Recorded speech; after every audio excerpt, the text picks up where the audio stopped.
is about gaining knowledge. Being a disciple is about gaining character. Do you see that difference? A disciple is one who learns from and follows a particular teacher or guide, even to the point of trying to be like that person. A student is interested in learning what the teacher knows. A disciple, as the note sheet says, patterns his or her life after their teacher or master. So discipleship involves being a student, but it goes far beyond that. Jesus in Luke 6:40 said this, "A pupil is not above his teacher, but everyone, after he has been fully trained, will be like his teacher." The education that Jesus is talking about is not mere head knowledge. It's life transformation. Jesus' teaching was not just about sharing information, but about bringing transformation. You know, you can determine whether or not someone is a good student by giving them a test, finding out how much they know. But you determine whether or not someone is a good disciple by watching how they live.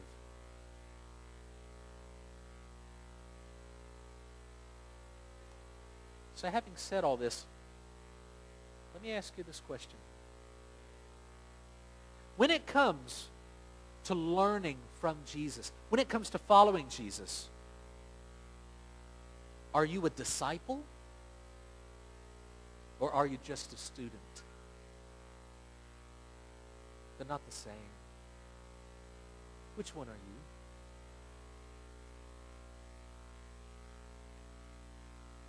Guys, it's amazing how so many people can attend Sunday school classes for decades and hear maybe even thousands of sermons over the years and yet still not become true disciples of Jesus.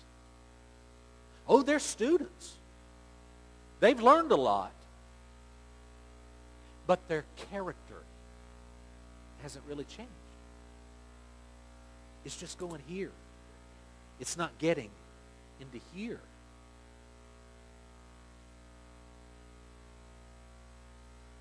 I recently received an email from one of the members of our congregation. I asked her permission to share with you what she wrote. She writes this, "Pastor Kevin, recently my mom told me of an incident that happened once when she visited Berea Baptist. A few years back, my kids were in a Christmas play. I invited my mom, and she brought my niece. There was a dinner before the play. My mom and my niece did not want to eat because they didn't pay, and they didn't bring any food to share either. My husband and I finally convinced them that it was okay and that actually it was our pleasure to serve them. Mom said, while watching the play after the dinner, she and my niece overheard two church members behind them saying, 'It's a shame it takes free food to bring people into church.'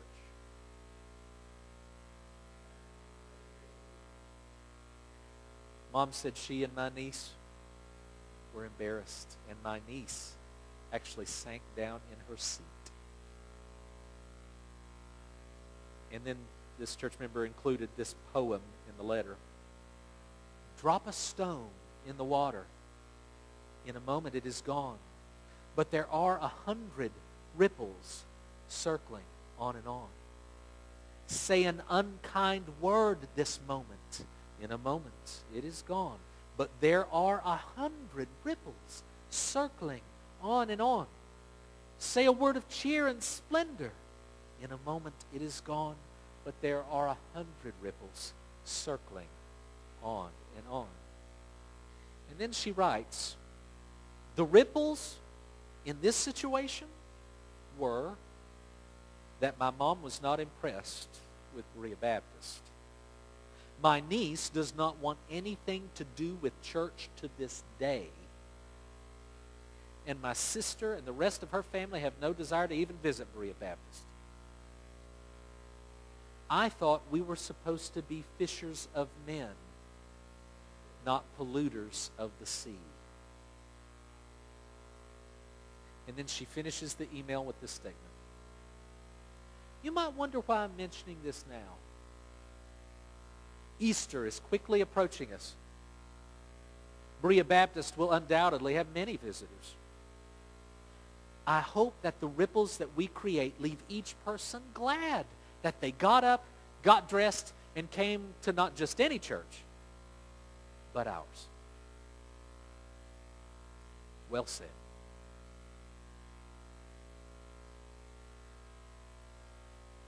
I don't know the names of the church members who made that unkind comment.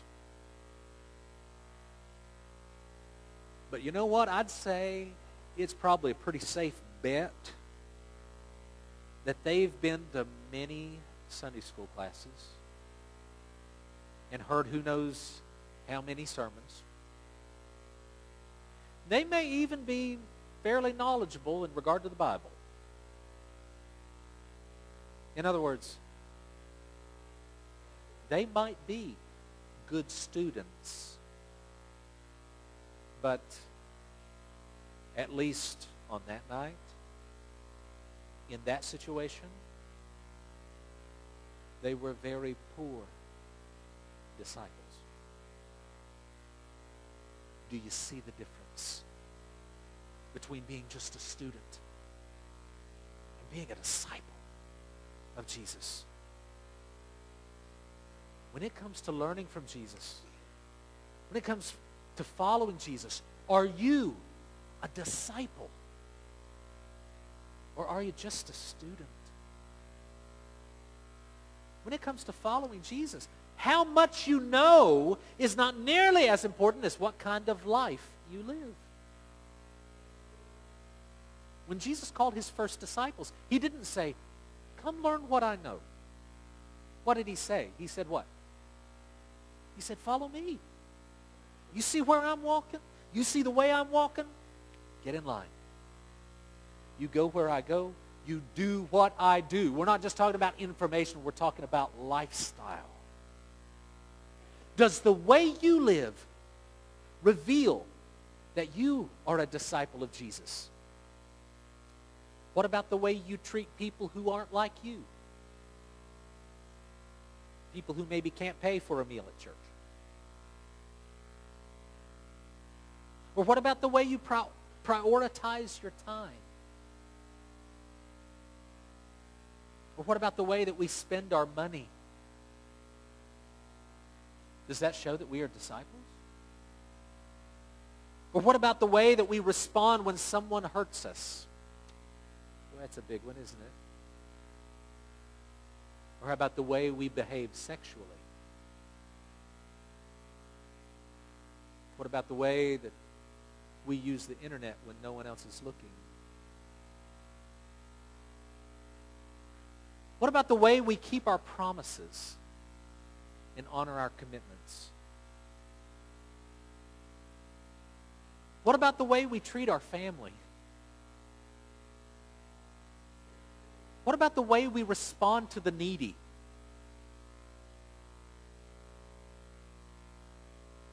What about the way we simply do or do not spend time with God and read the Bible?